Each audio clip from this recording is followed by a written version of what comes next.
দেখেন, কথা না এই প্রজেক্টটা দীপ্ত বানাইছে। এখন আমি এই প্রজেক্টটাকে পুরোপুরি রিয়াক্টে কনভার্ট করব, ঠিক আছে?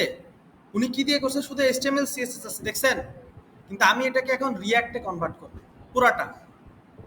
আমি ওর কোড সম্পর্কে কিন্তু জানি না, জানি? তার মানে ওর কোড আমি নিজে চেঞ্জ করব। কিভাবে চেঞ্জ করবেন? আপনি আরেকজনের কোড রিয়াক্টে কনভার্ট করবেন কিভাবে, বা নিজে নিজে কিভাবে করবেন সেটা দেখেন। তাহলে প্রথমত আমি কোডের এখানে ক্লিক করলাম, ইউআরএলটা কপি করলাম। কপি করার পরে আমি একটু আসি,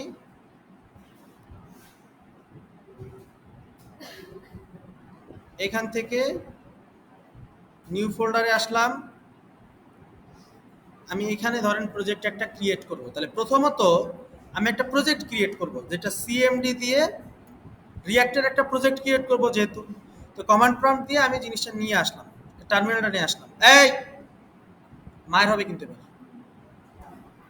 মোবাইল যদি কারো হাতে দেখছি, এটা নিয়ে আসলাম। নিয়ে আসার পরে আমি রিয়াক্টের একটা প্রজেক্টকে আগে তো রান করা লাগবে। তাহলে প্রথমত এনপিএম কি ছিল আমাদের? ক্রিয়েট ভিড @latest, তাই তো? এটা আমরা নিছিলাম। তাহলে এন্টার দিলাম। দীপ্ত, এই কোডটা কি ইয়ে দিয়ে করা, কোনো লাইব্রেরি ইউজ করা আছে? একদম র সিএসএস? বাহ, তাহলে তো আরো ভালো হলো। আমি ধরেন ওকে একটু প্রসিড দিলাম, ইয়েস দিলাম। আমার একটা প্রজেক্টের নাম দিতে বলতেছে, ধরেন আমি দিলাম পোর্টফোলিও রিয়াক্ট, এন্টার দিলাম। এখান থেকে রিয়াক্ট নিলাম, তারপর জাভা স্ক্রিপ্ট সেট আপ দিলাম। তা আমাকে বলতেছে সিডি পোর্টফোলিও রিয়াক্ট দিতে, দিলাম সিডি পোর্টফোলিও রিয়াক্ট। সিম্পল কাজ যেগুলো আমরা রেগুলার করি সেগুলো। এনপিএম ইনস্টল দিলাম, ইনফরমেশন হতে থাক।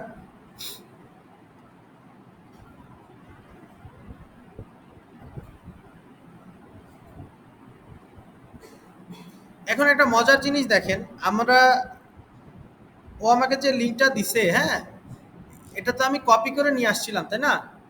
তো কপি করে মানে ক্লোন করে নিয়ে আসছি। তো আইদার আমি ক্লোন করেও দিতে পারি, অথবা এখান থেকেও আমি দেখতে পারি। ধরেন আপাতত ক্লোন করে যেহেতু নিয়ে আসছি, সেহেতু এই জায়গাটাতে আমি একটু রেখে দিই ওটা। সিএমডি দিলাম, দেওয়ার পরে গিট ক্লোন, যে লিঙ্কটাকে কপি করছিলাম ওটা বসাইলাম, বসানোর পরে এন্টার দিলাম। তাহলে ওই প্রজেক্টটা আমার এখানে ক্লোন হয়ে যাবে পুরোপুরি। দেখেন, এই যে পোর্টফোলিও নামে একটা জিনিস ক্লোন হয়ে গেছে। তো এটাকেও আমরা ভিজুয়াল স্টুডিও কোডে রান করে ফেলি, ওপেন করে ফেলি আর কি। তাহলে এটাকে ওপেন করলাম। এটা হচ্ছে আমার এইচটিএমএল সিএসএস এরটা। আর আমার আরেকটা ছিল, যেটা কোনটা, আমি এনপিএম ইনস্টল দিছিলাম এই যে এইখানে। তারপরে আমি এটাকেও রান করলাম, কোড কোড স্পেস ডট দিয়ে এটা ওপেন করলাম। এখন যদি দুইটাকে আমি পাশাপাশি রাখবো, একটার থেকে কোড নিব আর একটাতে বসাবো, দুইটা পাশাপাশি রাখছি।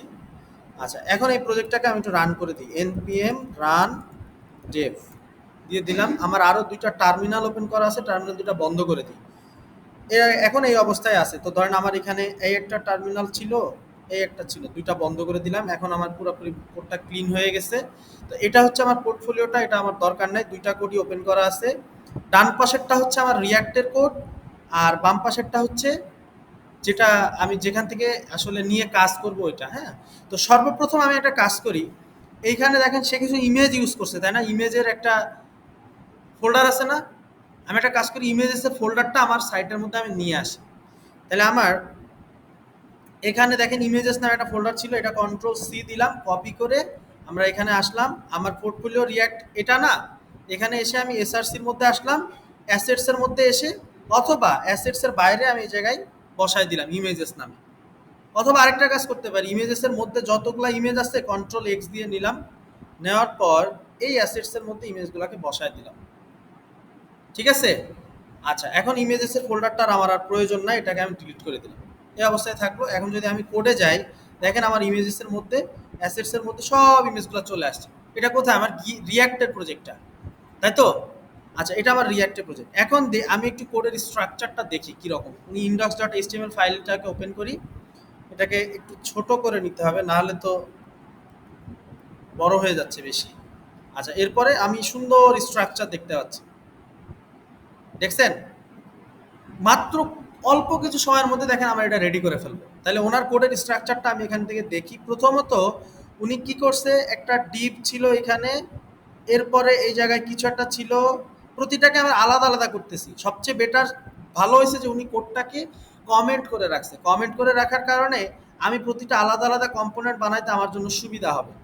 এবার ধরেন এখানে আসলাম, এখানে আসলাম, টিম সেকশন, অনেকগুলো সেকশন আছে আলাদা আলাদা, প্রতিটা আলাদা আলাদা সেকশন। এরপরে কন্ট্যাক্ট সেকশন, ফুটার সেকশন, তারপরে স্ক্রিপ্ট নামে একটা স্ক্রিপ্ট ফাইলও আছে।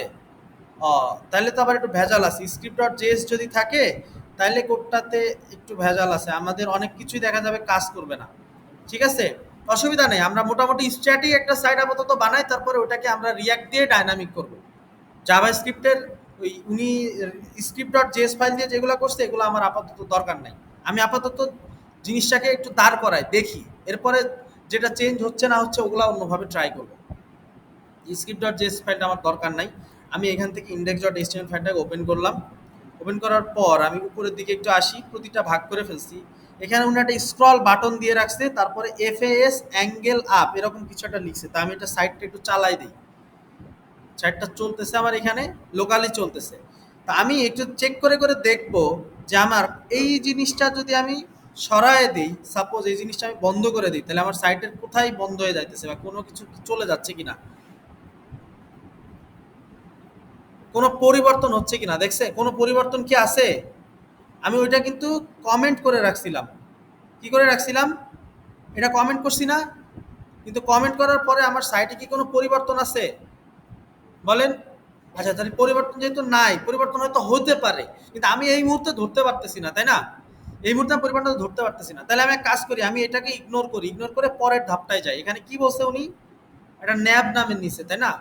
তাহলে ন্যাব নামে যদি কিছু একটা নিয়ে থাকে, তাহলে আমরা একটা কাজ করি, অ্যাপ ডট জেএসএক্স থেকে আমাদের হচ্ছে main file, app dot JSX এর মধ্যে আমাদের যা কিছু আছে সব আমি ফালাই দিই। এগুলো আমার কোনো কিছু প্রয়োজন নাই। এইখান থেকে এটাকে সরাই দিলাম, এভাবে আমি রাখলাম। রাখার পরে আমার প্রথম যেটা বলছে একটা ন্যাপ বার আছে, তার মানে ন্যাপ বারটা কোথায় থাকে? ন্যাপ বারটা একটা হেডারের মধ্যে থাকে নাকি? তাহলে আমরা এসআরসি এর মধ্যে এসে একটা কম্পোনেন্টস তৈরি করব প্রথমে, তাই তো? কম্পোনেন্টস, তারপর একটা নাম দিলাম, হেডার নামে একটা কম্পোনেন্ট তৈরি করলাম, হেডার ডট জেএসএক্স। আরএফসি দিলাম, আমার কোডটা ক্রিয়েট করা শেষ। ন্যাবের মধ্যে যা কিছু আছে আমি এটাকে কন্ট্রোল সি দিয়ে নিয়ে আসলাম, এই ডিপটা সরাইলাম, এখানে একটা ট্যাগ লিখি আমি হেডার নামে লিখছি। এরপরে ন্যাব যা আছে এর মধ্যে বসায় দিলাম। কারণ বসায় দিলেই তো ভাই হবে না, আমার এখান থেকে আবার হেডারটাকে ইম্পোর্ট করতে হবে নাকি বলেন? হেডারটাকে এখান থেকে আমি ইম্পোর্ট করলাম। ইম্পোর্ট করে যদি আমি এখন আমার রিয়াক্টের সাইটে আসি, কি আসে দেখি? আসছে কিন্তু, জিনিসটা আসছে না? আসছে, কিন্তু কি কোনো স্টাইল নাই। কারণ আমি তো স্টাইল অ্যাড করি নাই ভাই, স্টাইল অ্যাড করছি। তাহলে আসেন আমি স্টাইলটা অ্যাড করি। এখানে আসি, এই ন্যাবের জন্য উনি যে যে স্টাইল নিছে, ধরেন এখানে অনেকগুলো ন্যাব বার নামে একটা ক্লাস নিছে। তাহলে আমি একটু আসি, এই সিএসএস এর মধ্যে আসি, কোন জায়গায়? ইন্ডেক্স ডট সিএসএস নাকি হচ্ছে স্টাইল ডট সিএসএস। তাহলে আসলাম, এখানে দেখেন উনি একটা মার্জিন প্যাডিং নিয়ে নিছে। তাহলে আমি প্রথম ক্লাসটা এখান থেকে নিয়ে যাই, এই ক্লাসটা এখান থেকে নিলাম, কন্ট্রোল সি দিয়ে নিলাম। নেওয়ার পর আমি এটা কোথায় বসাতে পারি? ইন্ডেক্স ডট সিএসএস এর মধ্যে, যেহেতু আমার সমস্ত কোডে এই জিনিসটা পাওয়া লাগবে, যেহেতু এটা ইউনিভার্সাল সিলেক্টর দেওয়া। ইউনিভার্সাল সিলেক্টর দিয়ে আমি ইন্ডেক্স ডট সিএসএস এ বসাইলাম। আমার অ্যাপ ডট সিএসএস এর মধ্যেও কিছু জিনিস আছে, সেগুলো আমি সরাই দিলাম, লাগবে না, আমার কোনো কিছুই লাগবে না। তাহলে ইন্ডেক্স ডট সিএসএস এটা বসাইলাম। বসানোর পরে উনি যেটা ইউজ করছে সেটা হচ্ছে ন্যাব নামে কিছু একটা ইউজ করছে। তাহলে আমি এটা একটু সার্চ দিই, ন্যাব। দেখেন তো এই যে ন্যাপবার নামে একটা জিনিস আছে, তার মানে এখানে দেখেন উনি সুন্দর করে লিখে রাখছে navbar styling, navbar, navbar sticky, navbar max width, navbar logo, সব কিছু ন্যাপবার রিলেটেড। তার মানে যা, আপনি দেখেন একটা জিনিস, আপনি যদি উল্টাপাল্টা কোড করে রাখতেন তাহলে কি আমি ধরতে পারতাম এটা কোন জায়গায় কি আছে? উনি কত সুন্দর করে কমেন্টস করে রাখছে, কমেন্টস করে সমস্ত ন্যাপবারের কাজগুলো এক জায়গায় করা। তার মানে আমি এখান থেকে পুরাটারে ধরলাম, ধরে আমার যা যা ন্যাপবার রিলেটেড যা কিছু আছে, এই যে স্টাইলিং পর্যন্ত, ন্যাপবার স্টাইলিং পর্যন্ত, এই সব কিছু আমি কন্ট্রোল সি দিয়ে কপি করলাম, করতে পারি। করার পরে ধরেন আমি হেডারের এই জায়গায় আসলাম, হেডার ডট জেএসএক্স এ আসলাম। এইখানে একটা ফাইল তৈরি করবো আমি, যে ফাইলটার নাম কি দিতে পারি? Header dot CSS. ঠিক আছে, তারপরে এই পুরো জিনিসটাকে আমি এখানে বসায় দিলাম। বসাইছি, বসাইলে তো হবে না, আমাকে ইম্পোর্ট করতে হবে না হেডার ডট সিএসএস ফাইলটা। তাহলে এখান থেকে আমি আসেন ইম্পোর্ট করি, import dot slash header dot CSS. এতটুকু পর্যন্ত হইলো। এখন যদি আমি সাইটে যাই, দেখেন আমার কিন্তু একটা লেখা অলরেডি চলে আসছে, কিন্তু বাকিগুলো আসতেছে না, তাই না বলেন? কোনো একটা ঘটনা আছে। কেন আসতেছে না তার কোনো একটা ঘটনা আছে। হয়তো আমি এখনো আমার যেই আরো যেই স্টাইলগুলো নেওয়ার কথা, ওই স্টাইল হয়তো বা কিছু বাকি আছে। তাহলে আমি এখন একটু সাইটে আসি, সাইটে আসার পরে দেখি যে উনি আসলে কি কি নিছে। মেনু, হোম, এইচরেফ, এই ন্যাপবার এতটুকু ছিল। স্টাইল ডট সিএসএস এর মধ্যে আসলাম, ন্যাপবার ডট স্টিকি আছে, ন্যাপবার ডট ম্যাক্স উইথ নামে উনি একটা কিছু নিয়ে রাখছে, ওকে ফাইন, এটা দেখলাম। এরপরে আবার লোগো, লোগো স্প্যান, আমি তো এগুলো সবই নিলাম। তাহলে আমার কেন আসতেছে না দেখি। আমাদের এখন হচ্ছে ডিবাগ করার পালা। জি, টেক্সট কালার হোয়াইট কোথায় ছিল? টেক্সট কালার হোয়াইট কি কোথাও ছিল? ন্যাপবার লোগো। আচ্ছা, ন্যাপবারের জন্য একটা ওরা পজিশন নিছে। এখন আমার ডিবাগিং করার পালা। এখন কথা হচ্ছে ডিবাগিং করতে হবে। আমার লেখাটা আসে নাই, কেন আসে নাই সেটা ডিবাগিং করতে হবে। ধরেন হতে পারে এরকম যে উনি একটা পিছনে ব্যাকগ্রাউন্ড কালার দিছিল, সেই ব্যাকগ্রাউন্ড কালারটা আমার এখান থেকে আসতেছে না, এরকম কিছু একটা হতে পারে। তাহলে আমি একটা কাজ করি, এই জায়গা থেকে হেডার নামে আমার একটা ফাইল আছে, এই হেডারের মধ্যে আমি একটা স্টাইল দিই, দিয়ে একটু ডিবাগিং করে দেখি। দিলাম এরকম ভাবে কিছু একটা, যে ব্যাকগ্রাউন্ড কালার কি দিতে পারি, ধরেন আমি রেড দিলাম, দেখি তো এখন আসে কিনা। আচ্ছা, আসতেছে না। তো কোথায় দিছি? হেডার ডট জেএসএক্স ফাইলে ব্যাকগ্রাউন্ড কালার রেড। আচ্ছা, আমরা একটু ডিবাগ করি, আসেন। এই হচ্ছে আরেকজনের ফাইল থেকে যদি আপনি নিয়ে আসেন, তাহলে সমস্যা হচ্ছে এটা। এই কন্ট্যাক্টটা কিন্তু কোন জায়গায় জানি আসছিল, কখন জানি। লেখাগুলো হোয়াইট কালারে আছে, দেখেন তো। ন্যাপবার, এই যে ন্যাপবারটা কিন্তু আমার আছে, দেখছেন? ন্যাপবারটা আছে না? আমি যখন ন্যাপবার ধরছি তখনই কিন্তু আমার এই জিনিসটা চলে আসছে। আসছে কিনা? তার মানে ন্যাপবারের উনি একটা, ন্যাপবারের কি কি জিনিস দিছে আমি একটু দেখি। ফন্ট ফ্যামিলি, ন্যাপবারের মধ্যে যদি আমি একটা কালার দেই, ব্যাকগ্রাউন্ড, দেখি আসে কিনা। ব্যাকগ্রাউন্ড কালার দিলাম রেড, আসছে? কোন ট্যাগের মধ্যে ধরছি বলেন তো? মানে ওটা তো পরে। আমার কথা হচ্ছে যে আমার জিনিসগুলা স্টাইলিং হয়েছে কিনা, হয়েছে কিনা। তার মানে ন্যাপ আমি কোথায় দিছি এটা বলেন? স্টাইলটা কোথায় দিছি? ন্যাপ ট্যাগের মধ্যে দিছি, তাই না? তাহলে আমি ধরেন এই জায়গায় আসি, সুন্দর করে আমি যাই এই জায়গায়। উনি একটা কি কালার দিছে, ওনার কালারটা যদি দেখি, এই যে এরকম একটা কিছু কালার দিছে, তাই না? এরকম একটা কালার দিছে। পোর্টফোলিও, এই লেখাটা আবার, এই যে দেখেন লিওটা আবার কিরকম আছে দেখছেন? যখন চলে গেলাম তখন সাদা হয়ে যাইতেছে, তার মানে এটা জাভা স্ক্রিপ্টের কাজ। বুঝতে পারছি? এই কাজটা জাভা স্ক্রিপ্ট দিয়ে করা, যে এই যে আমি যখন নিচে আসতেছি তখন একরকম, আর উপরে থাকলে আরেক রকম। তো এই কাজটা জাভা স্ক্রিপ্ট দিয়ে করা। আমি তো জাভা স্ক্রিপ্টকে ওইভাবে ইউজ করি না, এখনো করছি।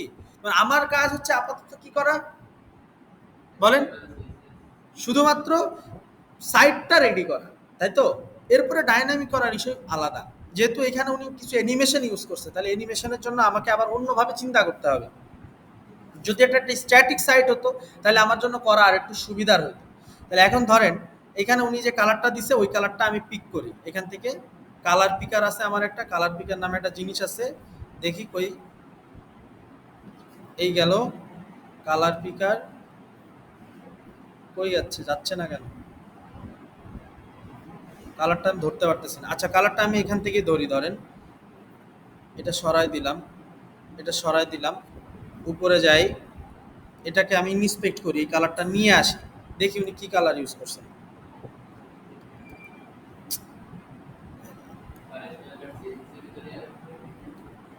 আছে না?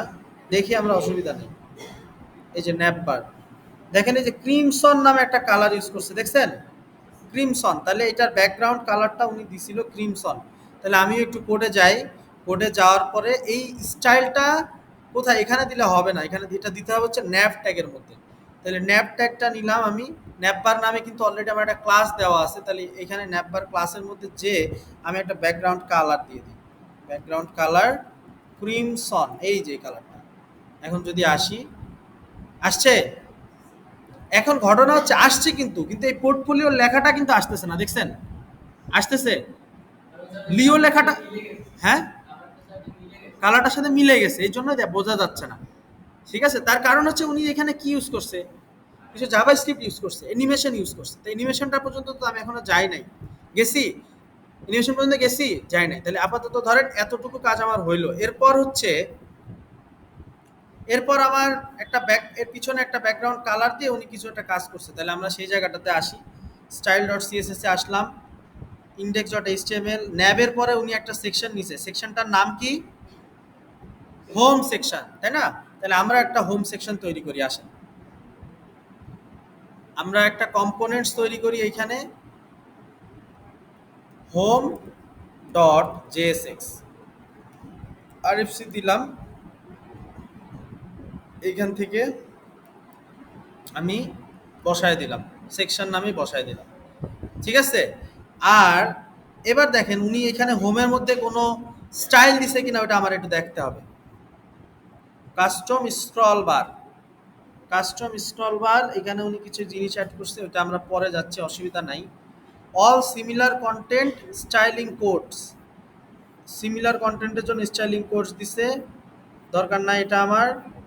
মেনু বাটন আছে, হোম সেকশন খুঁজতেছি, এই যে দেখেন হোম সেকশন স্টাইলিং, তার মানে এখান থেকে হোমটা স্টার্ট হয়েছে, শেষ হয়েছে কোথায় আমি একটু দেখি, এখানে শেষ হয়েছে। তাহলে এই জায়গা থেকে আমি পুরোটা নিলাম, আস্তে আস্তে নেই। এই যে হোম সেকশনের স্টাইলিং, এটাকে একটু নিলাম কন্ট্রোল সি দিয়ে, কন্ট্রোল সি দিয়ে নেওয়ার পর আমি এটাকে বসাই দিব, কোথায় বসাইতে পারি বলেন, home dot CSS, home dot CSS এখানে বসাইলাম, বসানোর পরে এটা এই জায়গায় বসাই দিলাম।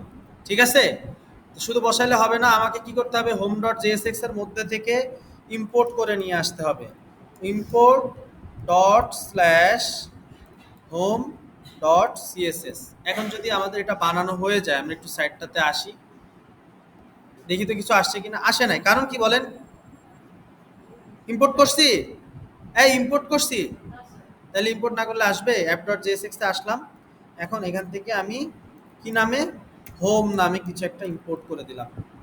এখন দেখেন শুধু হায়ার মি আসছে, আর কিচ্ছু আসে নাই, আসছে। এখন আমি আরেকটা মজার কাজ করি, দেখেন উনি একটা স্টাইলিং দিয়ে রাখছে এই জায়গায়, কিরকম স্টাইলিংটা দেখেন, লেখছে যে all similar content styling codes, প্রতিটা সিমিলার কন্টেন্টের জন্য একটা কোড দিয়ে রাখছে। এই কোডটাকে ধরেন আমি একটু উঠায় নিয়ে যাব, এটাকে আমি একটু উঠায় নিয়ে যাব, কোথায় নিয়ে যাব দেখি, নিয়ে যাই, এই কোডটা একটু উঠায় নিয়ে, সিমিলার কন্টেন্টের জন্য স্টাইলিং কোড করছে উনি।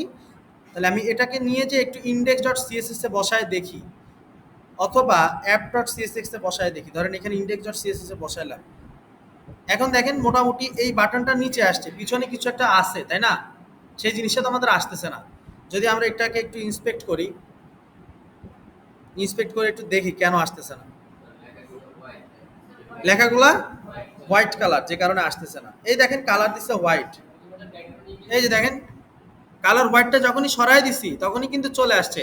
আবার ব্যাকগ্রাউন্ডে কি একটা ইমেজ ইউজ করা আছে ওনার, দেখছেন এই যে background attachment, background size, cover, minimum height, এই ইমেজেস স্ল্যাশ ব্যানার একটা জিনিস ইউজ করা আছে, তাই না? আছে না? এই জিনিসটা কি আমার আছে ভাই এই জায়গায়, দেখেন তো, দেখি এখানে আমি একটু উপরের দিকে যাই,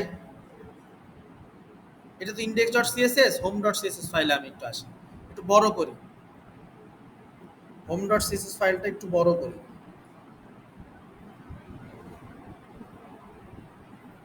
দেখি তো কোন জায়গায় আছে। এই দেখেন এখানে একটা ইউআরএল দেওয়া আছে, দেখছেন, তাই না? ইমেজেস এর মধ্যে ব্যানার ডট পিএনজি, কিন্তু আমার ইমেজেসের উনি যে ইউআরএল দিছে ওই ইউআরএল তো আমার ইউআরএল এর সাথে মিলবে না, মিলবে? আমার আছে কোথায়, অ্যাসেটস এর মধ্যে ব্যানার ডট পিএনজি। তাহলে আমি এখান থেকে ধরেন এই সব কিছু সরাই দিলাম, দুইটা ডট দিলাম, এখন এখান থেকে অ্যাসেটস, অ্যাসেটস এর মধ্যে ব্যানার ডট পিএনজি। এখন আমি একটু যে দেখি আমার এই কাজটা আসে কিনা। ভাই আসছে, এই আসছে, বলেন না কেন, দেখছেন চলে আসছে না? এখন ওনার যে আরো যে কাজগুলা করছে সেটা কি, কিছু এখানে যেমন জিনিসটা কিরকম ছিল, এই যে লেখাটা আসতেছে চলে যাচ্ছে, তাই না? এই কাজগুলো উনি অ্যানিমেশন দিয়ে করছে। তো রিঅ্যাক্টের সাথে আমরা অ্যানিমেশন ইউজ করতে পারি, তো জাভাস্ক্রিপ্ট ইউজ করার প্রয়োজন নাই। বুঝতে পারছি নাকি বুঝি নাই? কিন্তু কোড আপনি কিভাবে এক জায়গা থেকে আরেক জায়গায় নিয়ে আসবেন সেটা তো বুঝছেন। তাহলে এখন একটা ফাইলের মধ্যে কোড ছিল, আমরা প্রতিটা জিনিসটা এখন কি করতেছি বলেন, আলাদা করে স্প্লিট করে ফেলছি। জিনিসটা পুরোটা একই না, শুধু কি অ্যানিমেশনটা হচ্ছে না। অ্যানিমেশনের জন্য আমরা রিঅ্যাক্টের অ্যানিমেশন ইউজ করতে পারবো, সেটা পরে। আপাতত অ্যানিমেশন তো দরকার নাই, আপাতত আমাকে শিখতে হবে যে আমি কিভাবে কোডটা নিয়ে আসতে পারি, কনভার্ট করতে পারি। আচ্ছা, তাহলে হোমটা দেখছেন চলে আসছে। এখন হোমটা যদি চলে আসে, আরেকটা পার্ট নিয়ে এসে আমরা শেষ করে দিব। আরেকটা পার্ট নিয়ে আসি, হোমটার পরে আরেকটা পার্ট আমরা নিয়ে আসি। অ্যাপ ডট জেএসএক্স এর মধ্যে আসলাম, আমার তো এই ফাইলটা না, এই ফাইলটা ইন্ডেক্স ডট এইচটিএমএল এর হোমের পরে কি আছে, অ্যাবাউট সেকশন। তাহলে আমি একটা কম্পোনেন্ট বানাবো, কি নাম দিয়ে বলেন? হ্যাঁ, অ্যাবাউট ডট জেএসএক্স, আরএফসি দিলাম। এখন এই যে অ্যাবাউটের যে লেখাটা আছে, এটাকে আমি কন্ট্রোল সি দিয়ে পুরাটা নিয়ে আসতে পারি। দেখেন এখান থেকে কন্ট্রোল বি, এখান থেকে এটা সরাই দিয়ে এই যে বসায় দিলাম। ঠিক আছে? আচ্ছা, বসায় দিলেই তো হবে না ভাই, দেখেন আমার এখানে আবার এরর দিচ্ছে। কিসের এরর দিচ্ছে একটু দেখি। এরর দিচ্ছে মনে হয় ডাবল ফাইল আছে এই কারণে। তাহলে আমরা এটাকে সরাই দেই, এই জায়গাটাতে বসায় দিলাম। বসাই দেওয়ার পরে আমার এখানে একটা এরর আছে, ইমেজ ট্যাগের একটা এরর আছে। দেখেন ইমেজের জন্য একটা এরর দিচ্ছে, কারণ এটা একটা ক্লোজিং ট্যাগ নাই, দিলাম, শেষ হয়ে গেছে। এখন অ্যাবাউটটা নিয়ে আসলেই তো হবে না, অ্যাবাউটের জন্য উনি স্টাইল দিছে না, বলেন বলেন, স্টাইল দিছে না? একটু নিচে আসি, ন্যাপবার নিছিলাম, মেনু বাটনটা দরকার নাই। অথবা মেনু বাটনটা উনি কি জন্য নিছিল, মেনু বাটন স্টাইলিং, মেনু বাটনটা কি ন্যাপবারের জন্য ছিল? হ্যাঁ, তাহলে মেনু বাটনটা নিয়ে এসে ন্যাপবারের মধ্যে বসাতে হবে, তাই না? তাই না? তাহলে তো কাজ করার কথা। আচ্ছা, দিয়ে নিয়ে যায়, তাহলে মেনু বাটনটা নিয়ে এসে আমি এখানে হেডার নামে যে সিএসএস ছিল, ওই সিএসএস এর নিচের দিকে আসলাম, এসে এই জায়গাটায় বসায় দিলাম। দেখি কোনো কিছু চেঞ্জ হয় কিনা আসলে। আচ্ছা, চেঞ্জ হয় না, যেভাবে আছে থাকুক, অসুবিধা নেই। কোডটা নিয়ে আসতে পারছি, এতটুকুই এনাফ। মেনু বাটন, হোম, হোমের পরে আসবে অ্যাবাউট। এই যে দেখেন অ্যাবাউট সেকশন। তাহলে অ্যাবাউট সেকশনের কোডটা আমি একটু নিয়ে আসি, এখান থেকে পুরোটা কপি করি আস্তে আস্তে। কোন পর্যন্ত আছে দেখি, এই পর্যন্ত আছে। তাহলে অ্যাবাউটের জন্য আমি একটা সিএসএস ফাইল তৈরি করব, অ্যাবাউট ডট সিএসএস। তারপর এটাকে বসায় দিলাম। বসাইলেই হবে না, আমাকে কি করতে হবে, অ্যাবাউটের সাথে কানেক্ট করতে হবে ডট জেএসএক্স এর সাথে। তাহলে আমি আসলাম এখানে, এখানে আসার পর এখান থেকে import dot slash about dot CSS তৈরি করলাম। এখন যদি আমি কানেক্ট কি করছি, ইম্পোর্ট করছিলাম অ্যাপ ডট জেএসএক্স ফাইলে, করি না। এই যে হোমের নিচে আমি অ্যাবাউটটাকে ইম্পোর্ট করে দিলাম। এখন যদি আমি সাইটটাতে আসি, আসছে, ইমেজ আসতেছে না, দেখছেন? আবার ওই ঝামেলা, ব্যাকগ্রাউন্ডে ইমেজ আসতেছে না। তাহলে ধরেন আমি একটু যাই, কোথায় ইমেজ ইউজ করছে দেখি, এই জায়গায় কি ইউজ করছে আমি একটু দেখি, ইন্সপেক্ট করি। ইন্সপেক্ট করার পরে আমি একটু, এই যে ইমেজ আছে দেখছেন, ইমেজটা উনি যেখান থেকে ইউজ করতেছে, কলাম লেফট, এই যে একটা লিঙ্ক দেওয়া আছে, এই লিঙ্কে কি আমার ইমেজ আছে? নাই তো। তাহলে যে লিঙ্কে ইমেজ আছে ওই লিঙ্কে আমরা যাই। ল্যাপ ডট সিএসএস এ গেলাম, অ্যাপ ডট জেএসএক্স, এরপরে কোথায় যাব, অ্যাবাউট। অ্যাবাউট ডট জেএসএক্স, এটা একটু বড় করি আমরা। বড় করার পরে দেখেন এই যে উনি একটা এখানে লিঙ্ক ইউজ করছে, দেখছেন? এভাবে তো লিঙ্ক ইউজ করে আমরা করতে পারি না, পারি? তাহলে আমরা, উনি যে লিঙ্কটা ইউজ করছে প্রোফাইল ডট জেপিজি, দেখি তো আমাদের অ্যাসেটের মধ্যে প্রোফাইল ডট জেপিজি নামে কোনো কিছু আছে কিনা। এই যে দেখেন প্রোফাইল ডট জেপিজি, দেখছেন? তাহলে এখান থেকে আমরা ইম্পোর্ট করি। আসেন, ইম্পোর্ট প্রোফাইল ফ্রম, কোথা থেকে, ডট ডট স্ল্যাশ অ্যাসেটস, তার মধ্যে কোনটা, প্রোফাইল ডট জেপিজি। ঠিক আছে? এখন এই প্রোফাইলটাকে ধরেন আমরা এখানে দেখাই দিব, এটা সরাই দিলাম, এটা এখান থেকে দেখাই দিলাম। এই সুন্দর চলে আসছে। এখন যদি যাই, দেখছেন আসছে? বলেন, এখন বাকি অংশগুলো আপনারা করতে পারবেন না? তাহলে এইভাবে আপনাদের নিজেদের যেই এইচটিএমএল সিএসএস এর প্রজেক্টগুলো আছে, ওগুলোতে তো এত অ্যানিমেশন নাই, আছে? ওই প্রজেক্টগুলো আপনারা এখন রিঅ্যাক্টে কনভার্ট করতে পারবেন। প্রতিটা ফোল্ডারকে আমরা কি করতেছি, প্রতিটা কম্পোনেন্টকে আমরা আলাদা আলাদা করতেছি, তাই না? বলেন, আবার আপনি এটাকে পরবর্তীতে ডাইনামিক করতে পারবেন। রিয়াক্টে গেলে এই সুবিধাগুলো পাবো। বুঝতে পারছি নাকি বুঝি নাই? ঠিক আছে, তাহলে এই পর্যন্ত থাক আজকে। বাকিগুলা জি স্যার না, খুব খুশি